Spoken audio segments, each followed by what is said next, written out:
ishtirokini, ya'ni ular dunyo bo'yicha birinchi o'rinda biologik faol qo'shimchalarni o'zlarini ratsioniga kiritadigan, eng ko'p iste'mol qiladigan davlat hisoblanar ekan.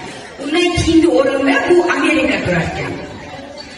Mana sekin-sekin biz O'zbekistonimiz ham biologik faol qo'shimchalarni ratsioniga kiritishni odatga aylantirishmoqda. Hozir kunda biz O'zbekistonda 30% odam biologik faol qo'shimcha bilan oziqlanadi. Ya'ni ratsioniga kiritgan.